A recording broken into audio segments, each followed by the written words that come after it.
오른손으로 우리 각자 왼손을 한번 이렇게 포개해 봅시다. 오른손이 주님의 손이요, 왼손이 내 손입니다. 주님의 손이 내 손을 포갤 때 이런 찬양이었습니다. 우리가 주님의 손을 놓지 않는 한 주님은 우리의 손을 끝까지 변함없이 붙들고 계시는 줄로 믿습니다. 우리는 지금 교회력으로 기다리는 절기를 한 주간 지내왔습니다. 우리는 두 기다림 속에서 살아가고 있다라고 말씀을 드렸어요. 이제 성탄의 아기 예수님의 오심을 여러분은 얼마만큼 기다리고 있습니까? 무딘 감각 속에서 한 주를 지내오시지는 않았는지요?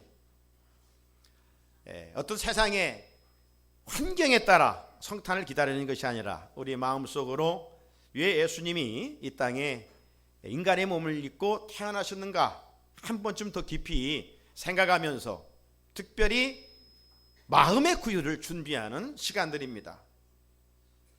그릇이 더러우면 물건을 담을 수가 없어요. 주님이 오실지라도 우리 마음이 세상의 죄악으로 가득 차 있으면 주님을 다시 모실 수가 없어요. 그래서 이 대림절은 겨울의 사순절이라 그렇게 표현도 합니다. 사순절 우리가 주님의 십자가를 생각하면서 참회의 시간들을 갖는 것처럼 이 대림절 교회력의 시작, 우리 마음의 구유를 준비하여 아기 예수님을 기쁨으로 맞이하는 시간들입니다. 남은 시간 그렇게 되기를 주의 이름으로 축복합니다. 뿐만 아니라 또 하나의 기다림은 이 자연의 겨울이 오는 것처럼 주의 재림인 역사의 종말이 분명 다가오고 있습니다. 종말과 관계되어서 우리는 잠들어 있지 말고 깨어 있어라, 깨어 있어라. 주님은 우리에게 거듭 말씀하십니다. 깨어 있어야 지혜로운 다섯 처녀처럼 주님을, 신랑을 맞이할 수 있기 때문입니다. 그럼 우리는 항상 이 종말 신앙으로 무장하여서 우리에게 일반적인 이 크로노스의 시간 속에서 하나님과 관계된 이 카이로스의 시간을 만들어갈 수 있어야 합니다. 그런 의미에서 이제 세모를 살아가야 할, 이 12월을 살아가야 할, 대림절 둘째 주간을 살아가야 할 우리가 관계의 회복에 대한 말씀을 오늘 같이 전하고 들으면서 은혜를 나누고자 합니다. 하나님께서 우리 인간을 만드셨을 때는 그냥 홀로 살아가는 존재로 만들지를 않으셨어요. 하나님은 이 인간을 지으시되 관계를 맺으며 살도록 지으셨습니다. 세 가지 면에서 관계를 갖고 살도록 하셨는데요, 첫 번째 관계는 하나님과의 관계입니다. 하나님과의 관계 속에서 사랑의 교제를 통하여 행복한 삶을 살도록 지으셨어요.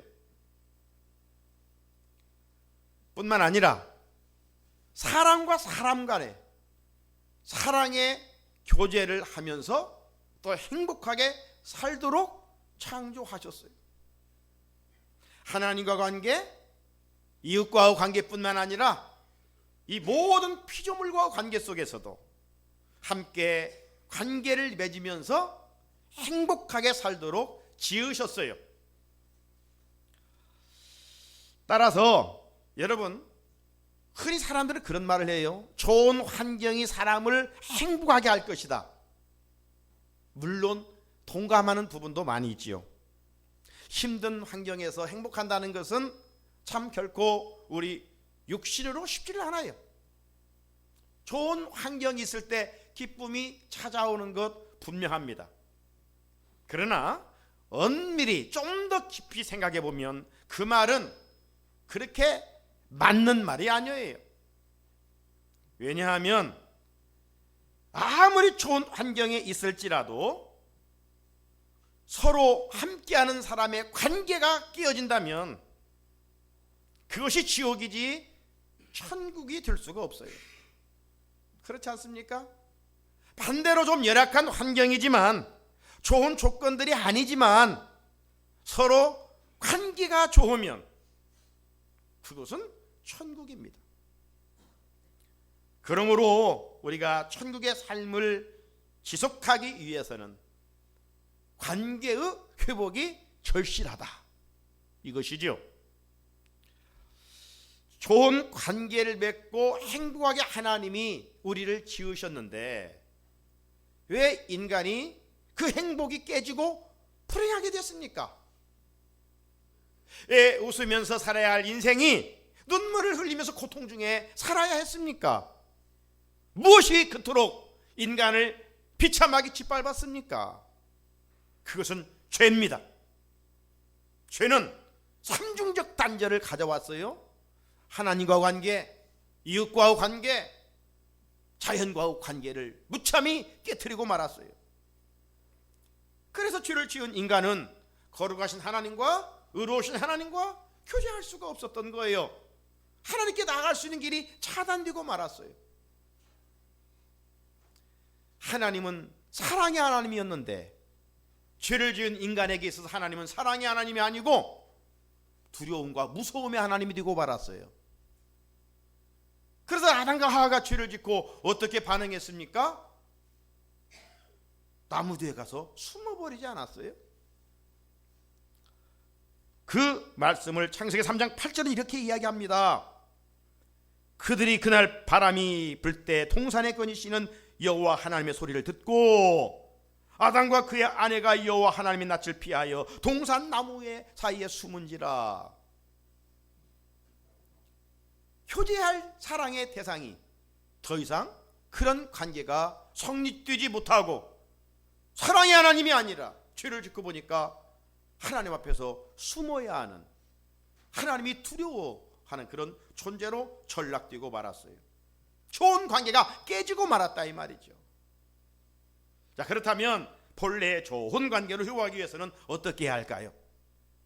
두말할 것도 없이 관계를 깨트린 주범, 죄를 제거하는 겁니다.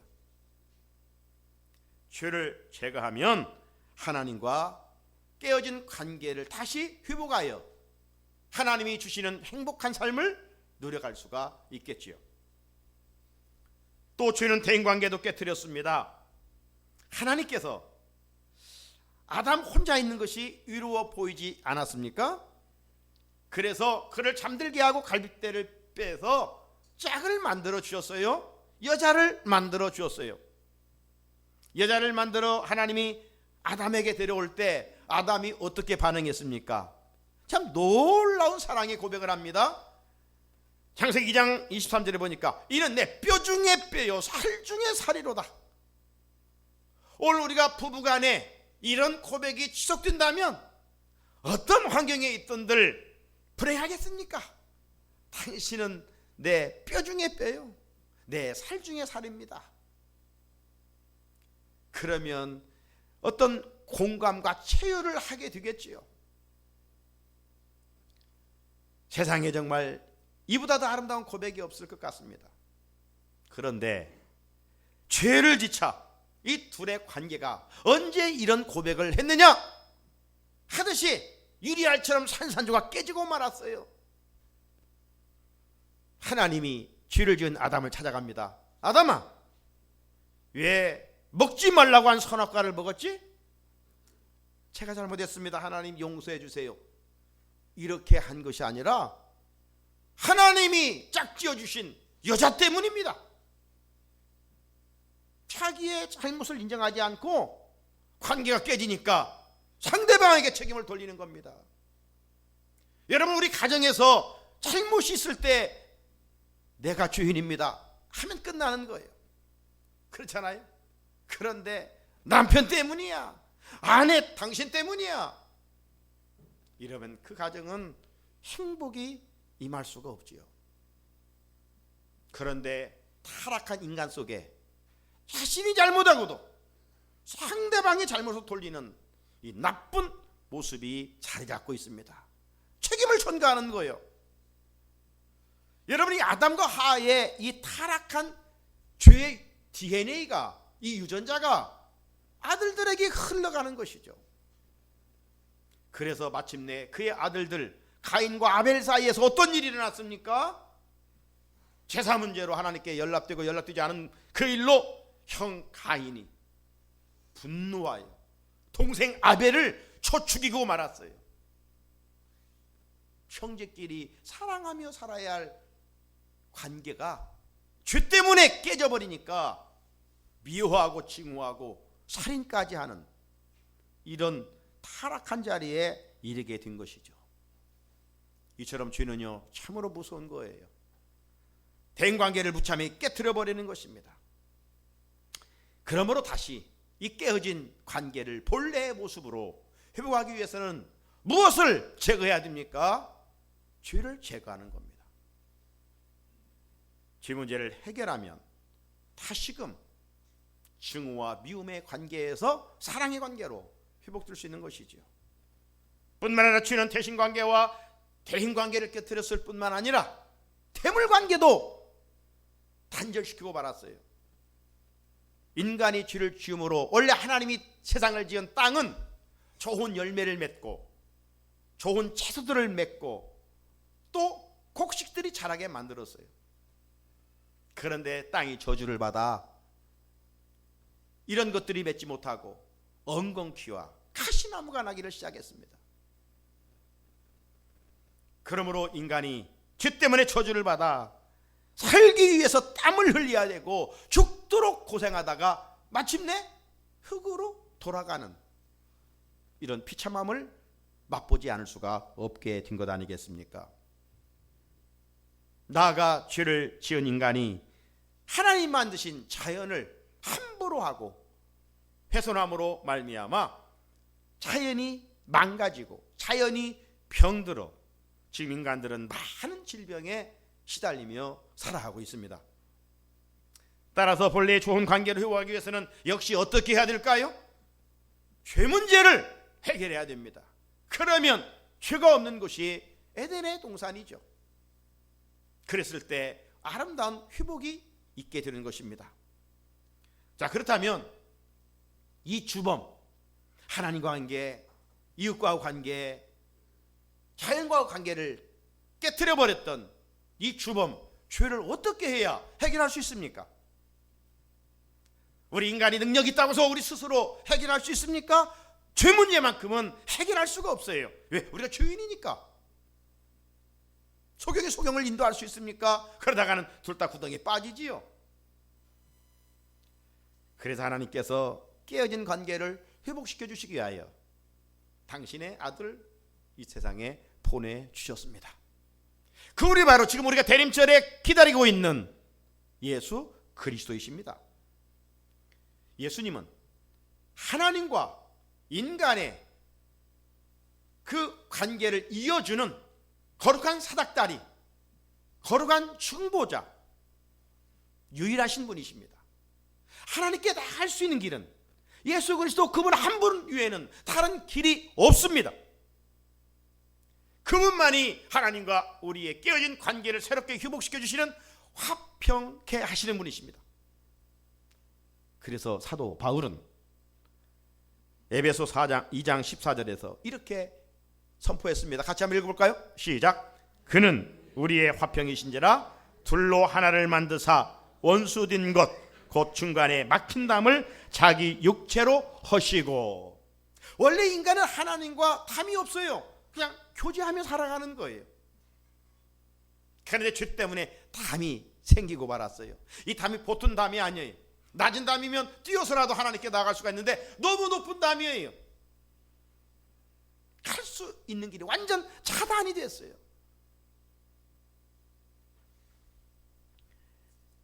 그 높은 죄의 담을 예수님께서 허물어 주심으로 깨어진 관계를 회복시켜 주셨어요.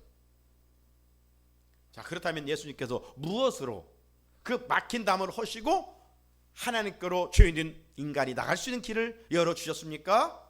이 말씀에 보게 되면 중간에 막힌 담을 자기 육체로 허시고, 자기 육체로 허시고.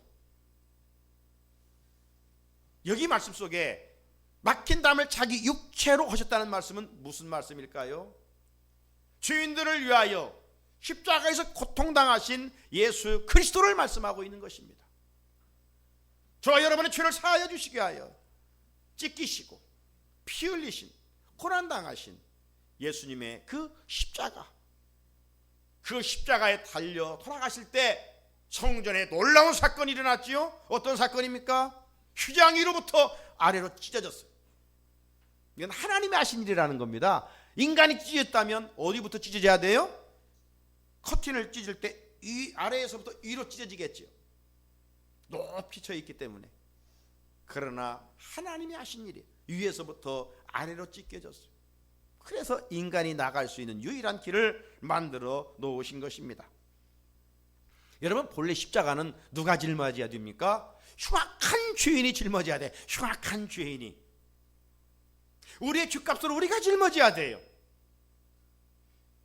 그런데 죄를 알지도 못하신 하나님의 아들 예수 그리스도가 십자가를 지셨어요.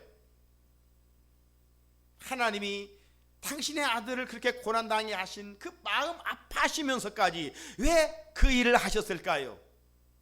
우리의 죄를 다 덮어주시고 우리를 하나님 앞에서 의롭게 하시기 위함이었습니다. 오늘 읽은 21절, 하나님이 죄를 알지도 못하신 이를 우리를 대신하여 죄로 삼으신 것은 우리로 하여금 그 안에서 하나님의 의가 되게 하려 하심이라. 할렐루야. 우리의 죄를 용서하시고 우리를 의롭게 하시기 위하여 주님이 십자가를 지셨다는 거예요. 이게 우리가 믿는 십자가 신앙 고백 아니겠어요? 그래서 예수님의 죽음은 대속의 죽음이라. 내가 죽어야 되는데, 내 죗값으로 내가 죽어야 되는데 대신 예수님이 죽어주심으로 우리를 죄에서 구속해 주셨다. 이걸 다른 말로 표현해보면 우리의 죄를 예수님에게 전가시켰다. 구약 제사를 보면 죄인이 동물을 가져왔을 때 그냥 잡아서 제사를 드리지 않았어요. 어떻게 합니까? 가져온 사람 그 동물의 손을 얹어요. 손을. 내가 가졌으면 내가 양의 머리에 손을 얹어요. 이게 무슨 의미입니까? 내가 죽어야 되는데 내 죄가 이 동물에게 전가됩니다.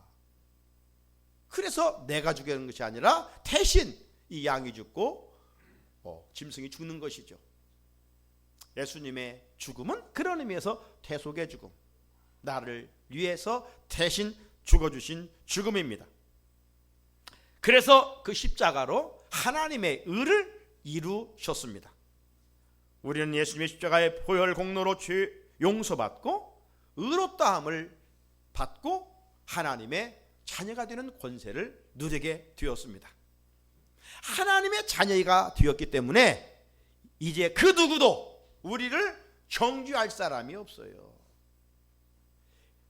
이제 우리는 분명 요한계시록에 요즘 새벽마다 보고 있는데 백보자 심판이 있습니다. 우리 행위대로 심판받는다고 그랬어요. 마귀는 검사입니다. 하나님, 저놈이 목사였습니다. 그럼에도 불구하고 저런 죄를 졌습니다. 그 기록 보십시오. 그런데 그 옆에 변호사이신 예수님이 맞습니다. 나쁜 죄를 졌습니다. 그런데 그가 하나님 보내신 예수를 믿었기 때문에 죄는 탕감입니다. 좋은 변호사이신 예수님께서 우리 모든 죄를 덮어주셨어요. 우리는 그것을 믿었기 때문에 그 믿음으로 말미암아 죄 용서받고 거룩하신 하나님께 나아갈 수 있는 것이에요. 그러니 예수 안에 있다는 것이 얼마나 큰 축복인지 모릅니다. 예수님께서 십자가를 짊어지시고 죽으심으로 내 문제를, 죄의 문제를 해결해 주심으로 마침내 하나님과 단절된 관계를 완전하게 회복시켜 주셨습니다. 그래서 오늘 본문 17절 시작의 말씀은 놀라운 선언을 하고 있습니다. 이제 우리의 새로운 위치를 말씀합니다. 같이 한번 읽어볼까요? 시작. 그런즉 누구든지 그리스도 안에 있으면 새로운 피조물이라. 이전 것은 지나갔으니 보라 새 것이 되었도다. 할렐루야. 여러분, 그리스도 안에 있느냐 그리스도 밖에 있느냐, 이 차이는 공간적인 개념이 아니에요.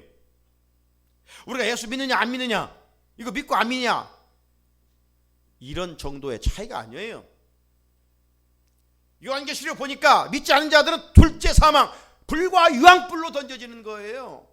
믿지 않은 자들, 그리스도 밖에 있는 자들은 지옥이고 그리스도 안에 있는 자들은 천국이라는 말이에요. 죄 문제를 해결하지 않으면 결코 새로운 피조물로 하나님 나라에 들어갈 수가 없어요. 저와 여러분의 위치는 이제 그리스도 안입니다. In Christ, 예수 안에 있습니다. 그렇기에 그 예수님을 통해서 하나님과 관계, 이웃과 관계, 피조물과 관계를 온전히 회복하였습니다. 이제 회복된 우리가 삶의 자리에서 이 회복된 관계를 지속해야 할 것을 오늘 성경은 그런 의미에서 말씀하고 있는 겁니다. 그런 의미에서 첫째, 우리는 대신 관계의 회복의 삶을 살아야 돼요. 20절 끝에 뭐라고 말씀합니까? 너희는 하나님과 화목하라. 따라합시다. 너희는 하나님과 화목하라. 예. 하나님과 화목이 왜 깨졌어요? 죄 때문에. 그런데 죄 문제를 예수님이 용서해 주셨고 해결해 주셨고, 이제 우리로 하여금 하나님께 나갈 수 있는 그 화목의 길을 열어 주었어요. 그러므로 계속 하나님과 화목한 삶을 살기 위해서는 죄를 싸워서 이겨야 돼. 죄를 멀리해야 돼. 죄란 헬라의 뜻은 하마르티아라는 것인데요, 이 하마르티아라는 것은 관역을 빗나가다 이런 뜻이에요. 궁사가 활을 쏘았는데 관역에 적중해야 되잖아요. 이처럼 우리가 하나님 말씀대로 살아야 되는 겁니다. 말씀에서 조금이라도 내 생각이 개입되고 말씀대로 살지 않는 이 모든 것은 죄예요. 죄. 여러분, 죄가 무서운 것은 하나님과 단절을 가져오기 때문에, 막힌 담을 쌓기 때문에 그렇습니다. 하나님과 단절이라는 것은 단순히 교제가 끊어진 상태가 아니에요. 그 상태는 영적으로 죽은 상태예요. 그래서 사도 바울은 로마서 6장 23절에 죄의 싹은 사망이다. 죄의 싹은 사망이다. 이런 말을 했어요. 이 무서운 죄를 예수님께서 십자가로 해결해 주셨습니다. 사랑하는 성산의 성도 여러분, 아담과 하와가 왜 실락원하게 됐습니까? 저들에게 왜 기쁨과 행복이 사라지고 고통이 찾아왔습니까? 하나님 말씀에 불순종했기 때문입니다. 그 원리는 오늘날도 똑같습니다. 우리가 하나님의 말씀에 불순종하면 우리가 불행합니다. 고통이 찾아옵니다. 말씀에 순종하면 행복하고 축복을 약속받습니다. 한 해를 마무리할 시점입니다. 지난 한 해를 살아오면서 하나님 말씀에 순종한 부분도 있고 어떤 부분은 불순종한 부분이 있어요. 불순종한 부분을 오늘 말씀을 통해서 찔림받고 주의 오심을 기다리는 마음의 구유를 준비하는 이 시점에 우리가 회개할 수 있어야 됩니다. 말씀 앞에 적당한 순종은 없어요. 적당한 사람에게는 통할 수 있지만 온전하신 하나님 앞에 통할 수가 없어요. 온전한 순종을 원하십니다. 성경에 보면 끝까지 불순종한 사람은 다 버림을 받았고, 말씀 듣고 회개하여 순종한 사람은 하나님의 철따라 베푸시는 은혜를 입었어요. 예수님은 하나님 앞에서 온전하게 순종하셨죠. 당신의 뜻을 꺾고 하나님의 뜻이 이루어지기를 기도하셨습니다. 겟셋마네 동산에서의 그 부르짖음, 기도가 그걸 아닙니까? 마가복음 6장 14장 36절에 있는 말씀, 한마디로 말하면 하나님 너무 힘듭니다. 이 십자가 지는 것, 이 십자가 지지 않으면 안 됩니까? 그러나 내 원대로 하지 마옵시고 아버지의 원대로 하옵소서. 3번씩이나 예수님은 하나님의 뜻을 구하는 기도를 드렸습니다. 예수님의 순종이 죄에서 비참하게 살아있던 죄인들을 구원하였습니다. 성경은 초대왕 사울을 통해서 그 불순종을, 결론은 이런 말입니다. 순종이 제사보다도 낫고 듣는 것이 순양의 기름보다 낫다. 순종을 강조하십니다. 이제 우리들이 하나님과 관계를 지속하기 위해서 비결은 다른 게 아니에요. 하나님의 말씀에 순종하는 삶, 이게 새로운 피조물의 멋진 모습입니다. 또 하나는 대인관계의 회복입니다. 대인관계 회복의 삶. 죄는 대인관계를 깨뜨렸다고 그랬습니다. 여러분, 사람들 내 안에 죄를 짓게 하는 주범이 뭐예요? 마귀 사탄이에요. 마귀 사탄은 항상 하나님의 말씀에 대적하게 만듭니다. 하나님의 말씀을 부정하게 만듭니다. 하나님께서 아담과 하와를 아까 말씀드린 것처럼 사랑 관계로 짝을 지어주셨어요. 그리고 그 사랑의 교제를 통해서 행복하고 화목한 삶을 살도록 했습니다. 그런데 어느 날 사탄이 뱀에게 들어가서 아담과 하와를 찾아가 유혹하지 않습니까? 하나님은 그들에게 뭐라고 말씀하셨어요? 창세기 2장 17절에 보면 선악을 알게 하는 나무의 열매는 먹지 말라. 네가 먹는 날에는 반드시 죽으리라. 먹는 날에는 반드시 죽으리라. 이게 하나님 말씀입니다. 그런데 이 교활한 이 사탄은 하나님의 말씀을 정면으로 부정하면서 이렇게 이야기합니다. 뱀이 여자에게 이르되 너희가 결코 죽지 아니하리라. 너희가 그것을 먹는 날에는 너희 눈이 밝아져서 하나님과 같이 돼. 하나님과 같이. 얼마나 매력적인 미혹입니까? 이 하나님 인간이 전능하신 하나님과 같이 된다니, 이것보다 큰 미혹이 어디가 있을까요? 그런데 그 유혹에 넘어간 결과 인간의 불행의 역사는 시작이 됐습니다. 피조물 인간이 피조물 위치에 있어야 되지, 피조물 인간이 하나님 위치에 있으려고 하면 망하는 거예요. 하나님의 심판이 임하는 거예요. 죄는 대인관계에 사랑의 관계를 깨뜨렸습니다. 사랑의 관계를 깨뜨리니까 대신 거기에 공간에 뭐가 채워지겠어요? 미움과 증오가 찾아온 것이죠. 오늘 우리 사이의 모든 문제의 근원은 어디일까요? 서로 미워하고 증오하는 일입니다. 주님의 세 계명에 따라 서로 사랑하고 살면 있던 문제도 사라지지만, 사랑이 소멸되면 없던 문제도, 작은 문제도 점점점 더 커져 가기 마련입니다. 우리는 누구예요? 새로운 피조물이에요. 새로운 피조물은 세상의 가치, 논리, 타락한 논리를 따라 사는 것이 아니라 하나님의 말씀대로 살아가는 것이죠. 하나님의 계명은 뭐예요? 내가 너희를 사랑같이 너희도 서로 사랑하라. 이 말씀을 우리가 묵상하면서 새로운 피조물답게 서로 사랑하며 살아가야 할 것입니다. 누군가를 미워하고 있습니까? 마음의 그 미움을 제거해달라고 기도하며 사랑의 관계를 회복하고 다가오는 새해를 맞을 수 있어야 할 것입니다. 그런 자들에게 새해는 축복의 새해지 무조건 새해를 맞는다고 복된 한 해가 되는 것은 아닙니다. 사랑하고 살아갈 날도 많지 않습니다. 사랑해야 할 사람을 사랑하지 않으면 반드시 후회하게 됩니다. 주님은 죄인 중에 교수 같은 나를 사랑하셨습니다. 죄인 중에 교수 같은 나를 주님은 사랑하셨습니다. 그 사랑을 받은 내가 누구를 사랑하지 못한단 말입니까? 이제 그를 용서하고 사랑해야 됩니다. 사랑의 관계가 깨지면 화목도 깨집니다.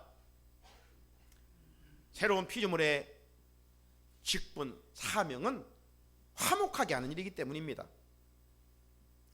하나님께서 죄사함 받은 우리에게 주신 직분이 바로 목사요, 장로요, 권사요, 집사가 아닙니다. 이것은 교회를 하라고 주신 직분이지, 하나님이 우리 모두에게 공통적으로 주신 직분은 화평케 하는 겁니다. 화목하게 하는 것입니다. 자, 18절, 모든 것이 하나님께로 났으며 그가 그리스도로 말미암아 우리를 자기와 화목하게 하시고, 먼저 하나님과 화목하기를 원하십니다. 그리고 또 우리에게 화목하게 하는 직분을 주셨느니라. 우리에게 주신 거룩한 직분이 뭐예요? 피스메이커예요. 화목하게 하는 자예요. 어디를 가든지 트러블 메이커가 아니라 화목하게 하는 자로 하나님이 우리를 쓰임받기를 원하셔요.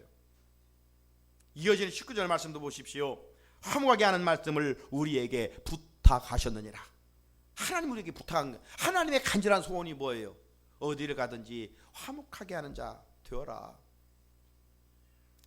여러분, 누구와 화목하게 지내야 되겠어요? 로마서 12장 18절 같이 읽어볼까요? 시작. 할 수 있거든 너희로서는 모든 사람과 더불어 화목하라. 아멘. 이게 하나님의 기준이에요. 그런데 우리는 끼리끼리는 화목한데 나와 좀 의견이 다르면 화목을 깨트리는 못된 우리의 모습들이 있음이 이 시간 인정하고, 이건 하나님의 뜻이 아니구나, 하나님 앞에서 회개하고, 할 수 있거든 모든 사람과 화목하라. 이게 정말 예수 잘 믿는 사람이에요. 이게 진정한 하나님의 아들이에요. 산상수훈을 통해서 예수님이 마태복음 5장 9절에서 이렇게 말씀합니다. 화평케 하는 자는 복이 있나니 그들이 하나님의 아들이라 일컬음을 받을 것임이라. 누가 진정 하나님의 아들이에요? 평화의 왕이신 예수님 닮아서 어디를 가든지 화평케 하는 사람이라는 겁니다. 세상 사람들은 가는 곳마다 다투고 싸움한다 할지라도 우리 믿는 그리스도인들은 어디를 가든지 그런 문제를 해결하고 화평을 세워갈 수 있어야 돼요. 그게 정말 예수 잘 믿는 것이지 와서 형식적으로 종교 생활을 하는 것이 아니다 이 말이에요. 누가 예수 잘 믿는 부인이에요? 가정에서 남편과 화목하게 지내는 사람이 예수 잘 믿는 거예요. 그런 능력을 보여줘야 되는 거예요. 그래 세상에서도 가장 큰 상이 뭡니까? 노벨 평화상이요. 노벨 평화상이 최고예요. 그러잖아요. 진정한 하나님의 아들이 누구예요? 어디를 가든지 화평케 하는 사람, 평화를 만들어가는 사람.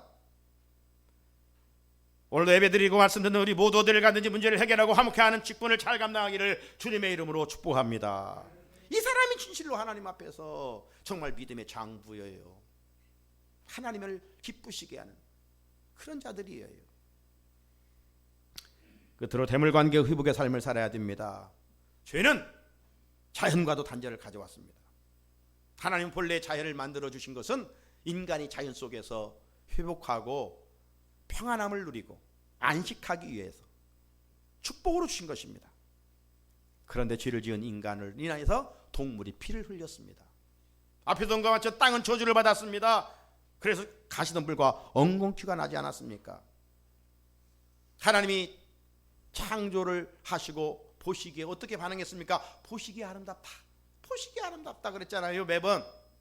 그런데 자연을 잘 관리하도록 우리에게 문화적인 명령 위탁을 하셨는데 타락한 인간이 욕심 때문에 자연을 아무렇게나 훼손을 하고 말았어요. 함부로 했어요. 그 결과 오늘날 자연이 인간을 보복하고 있습니다.